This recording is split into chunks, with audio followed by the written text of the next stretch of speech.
जय श्रीमन नारायण। तो इस वीडियो में हम अर्थपंचक के अंतर्गत जो दूसरा रहस्य है, जीवात्मा का स्वरूप क्या है और वह कौन है, कैसा है, इसके बारे में चर्चा करने वाले हैं। तो पहला हम लोग भगवान के स्वरूप के बारे में पहले ही सब कुछ समझ चुके हैं। भगवान सर्वात्मा है, भगवान ब्रह्म है, जिसके बारे में उपनिषद कहता है कि उन ब्रह्म के अतिरिक्त और कुछ नहीं है। वह ब्रह्म कैसे हैं? वह चिताचित विशिष्ट ब्रह्म है। इनका मतलब इनमें स्वगत भेद होता है और इनका ही एक भाग चित्त यानी जीवात्मा और एक भाग प्रकृति जो जड़ है वह दोनों है। ये दोनों भगवान की शक्ति ही है, जैसा कि भगवान ने श्रीमद् भगवद गीता और अन्य उपनिषदों में भी प्राप्त होता है।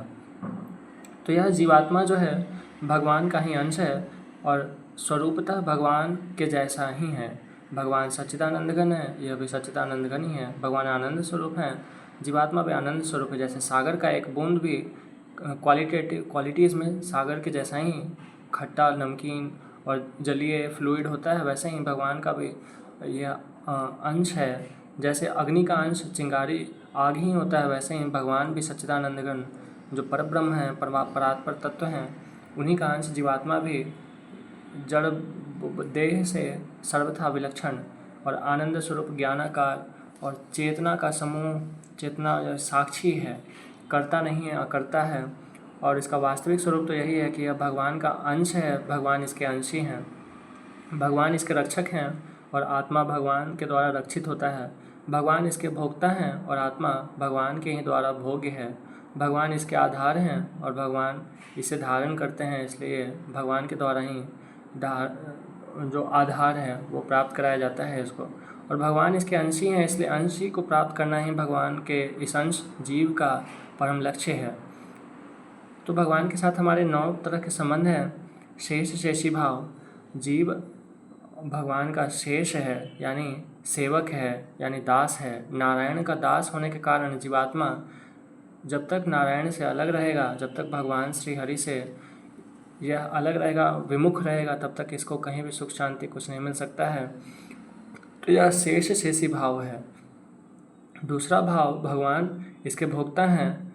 जब तक हम लोग भगवान के सम्मुख होकर उनकी शरण में जा कर के और यह ना कहेंगे कि भगवान मैं आपके लिए हूँ और आप ही मेरे हैं, आपको जैसा अच्छा लगे मेरे साथ वैसा बर्ताव कर सकते हैं, तब तक भगवान के इस अंश स्वरूप जीवात्मा को कहीं शांति नहीं मिल सकती है। क्योंकि वास्तव में भगवान का अंश जीवात्मा जो है यह भोक्ता नहीं है, यह भोग है। भगवान ही असली भोक्ता है। गीता में भी भगवान श्री कृष्ण कहते हैं कि समस्त यज्ञों का जो ईश्वर हूँ मैं हूँ, समस्त यज्ञों का भोक्ता मैं हूँ, और ये सभी जो भी मार्ग हैं उन सबों का परम लक्ष्य भी मैं ही हूँ। तो ऐसा जान करके भगवान श्री राम या भगवान श्रीमन नारायण, भगवान श्री कृष्ण इन सबों की शरणागति करके और अपने इष्ट देवता का जो जैसा भी आचार्य हमें उपासना प्रदान करें, उसी उपासना का पूरा मन से, कर्म से, वचन से आजीवन उसका जो हम लोग पालन करें, तो भगवान प्रसन्न होकर के, भगवान स्वयं प्रसन्न होकर के और हमें हमारी शरणागति की निष्ठा को देख करके और आचार्य निष्ठा को देख करके भगवान अपनी प्रसन्नता से, अपनी कृपा से हमें वैकुंठ प्रदान करते हैं, नित्य सेवा प्रदान करते हैं और अपनी प्रेम लक्षणा भक्ति प्रदान करते हैं, जिसके ऊपर और कुछ कहीं भी नहीं हो सकता है। जो परम सीमा है, पराकाष्ठा है, लाभ की परम सीमा है, स्वार्थ की परम सीमा है कि जीव भगवान श्रीमन नारायण के शरण में जाकर के और उनकी प्रेमा भक्ति के साथ साथ उनका नित्य कैंकर प्राप्त कर ले। जब भगवान अपनी नित्य सेवा प्रदान करते हैं तो मुक्ति स्वतः ही प्राप्त हो जाती है। मुक्ति भी 4 प्रकार की बताई गई है। सालोक्य मुक्ति, जिसमें भगवान के ही लोक में जाता है जीवात्मा, उनकी सेवा करता है। दूसरा सारूप्य मुक्ति, भगवान का ही अपना निज स्वरूप, चतुर्भुज स्वरूप जो नारायण स्वरूप है वही स्वरूप प्राप्त हो जाता है, जैसा कि हम अभी जय विजय इत्यादि मंदिरों में देखते हैं, भगवान के ही समान दिखाई देते हैं। गीध देह तजि धरि हरि रूपा, रामायण में भी जटायु को जब भगवान सारूप्य मुक्ति प्रदान करते हैं वहाँ पे इसका वर्णन आता है। तो अगला जो मुक्ति है वो सामीप्य है, भगवान के समीप रह करके और भगवान का जो अनंत शोभाशाली जो चेहरा है, उनका जो रूप है, शोभा है, शीलता है, सौलभ्य है, भगवान का जो गुण है, भगवान का जो स्वभाव है, प्रभाव है, इन सभी का हम लोग वहाँ नित्य अनुभव करते हैं।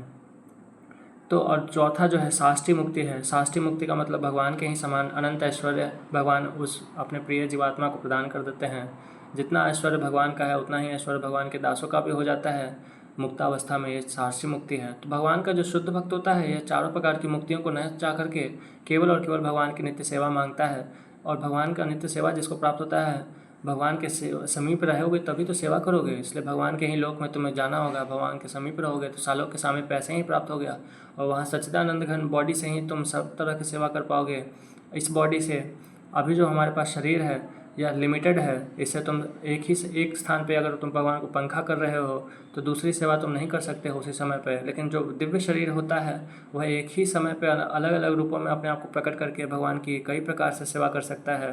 जैसे भगवान श्रीमन नारायण की सेवा में भगवान शेषनाग जो हैं, शेषनाग भगवान की शैया भी बन जाते हैं, भगवान की पादुका भी बन जाते हैं इत्यादि।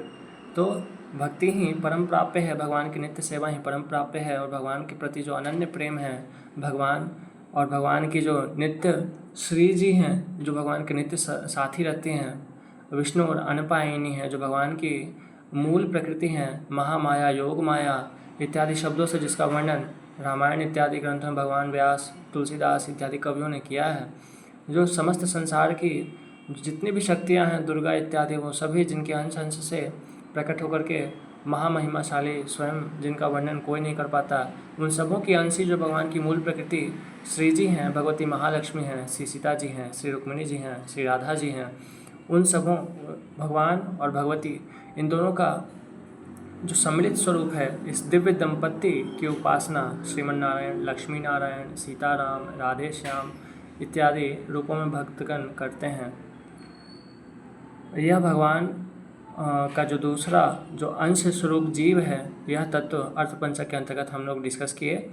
और यह जो जीव है यह 3 तरह का होता है। पहला जो जीव का जो कैटेगरी है वह है मुक्त जीव, जो पहले तो बद्ध था लेकिन भगवान की उपासना, शरणागति इत्यादि कर करके और वह मुक्त हो गया, वैकुंठ में चला गया, सदा सदा के लिए अनंत आनंद का अनुभव कर रहा है, वह मुक्त जीव है। और दूसरा जो कैटेगरी है वह है बद्ध जीव, जो हम लोग हैं, जो जन्म लेते हैं 84 लाख जो योनियाँ हैं उसमें भटकते रहते हैं, जन्मते हैं, मरते हैं, जन्मते हैं, मरते हैं, प्रारब्ध के अनुसार भोग को भोगते हैं और दुर्गति को प्राप्त होते हैं। ये हम लोग बद्ध जीव हैं, जो कि जन्म मरण के चक्र में फंसा हुआ है। और जो तीसरा जो कैटेगरी है वो नित्य मुक्त स्वरूप है, नित्य जीव। नित्य जीव मतलब वैसे जीव जो भगवान के साथ परम धाम वैकुंठ में नित्य विराजते हैं। भगवान उनका कभी बंधन उनको कभी प्राप्त ही नहीं हुआ। जैसे श्री लक्ष्मी जी, श्री शेषनाग भगवान, वो उनका भी अगर मन करे तो वो जब भी मन करे तो आ सकते हैं, मटेरियल वर्ल्ड में जन्म ले सकते हैं, लेकिन वो मायातीत होते हैं, माया के अंदर कभी नहीं होते हैं। भगवान के नित्य जीव, नित्य सेवक हैं, जैसे विश्वक्सेन इत्यादि, जय विजय संड और चंड प्रचंड इत्यादि, जो उनके जितने भी पार्षद भगवान हैं वो सभी नित्य स्वरूप हैं। यही 3 कैटेगरी जीव की है। और जीव का जब जन्म और मरण देखते हुए भगवान उसको देखते हैं कि बहुत परेशान हो रहा है, बार बार जन्म ले रहा है, मर रहा है और बहुत दुर्गति हो रहा है इसका, तो भगवान उस व्याकुल हो जाते हैं और अपनी दया करुणा से भगवान उसको मनुष्य का शरीर प्रदान करते हैं। और भगवान जब वह जीव जन्म लेता है और भगवान उसकी तरफ करुणामय दृष्टि से देख लेते हैं, तभी उस जीव को अपने जीवन में बड़े होने पर मुमुक्षु का स्वभाव प्राप्त होता है। वह अपने मुक्तावस्था उसको कैसे प्राप्त हो और वह बंधन में क्यों पड़ा है, जगत की रचना क्यों हुई है, कौन किया है, भगवान कौन है इत्यादि जो विषय हैं, जो दिव्य विषय हैं, जो सांसारिक व्यक्तियों के हृदय में कभी आ भी नहीं सकते हैं, ऐसे उन विषयों के बारे में वो सोचना आरंभ कर देता है, उसे जिज्ञासा प्राप्त होती है। और आगे चलकर भगवान की ही कृपा से उसे सत्संग से भगवान की लीला कथा में प्रेम हो जाने से वह किसी शरणागत अपने इष्ट आराध्य स्वरूप को पहचान करके, और जो अभी उनका जो श्री प्रिय स्वरूप होता है उसके अंतर्गत भगवान के उसी स्वरूप के विशेष आराधक जो परम संत होते हैं उनको सद्गुरु रूप से वर्ण करता है। और सद्गुरु की बताई हुई उपासना, दी हुई उपासना से भगवान को प्रसन्न करके और अंत में भगवान के ही वैकुंठ धाम को प्राप्त कर लेता है और मुक्तावस्था वाले जीवों में शामिल हो जाता है। यही जीवों की गति है। जय श्रीमन नारायण। भगवान श्रीमते रामानुजाय नमः। श्रीमते रामानुजाय नमः।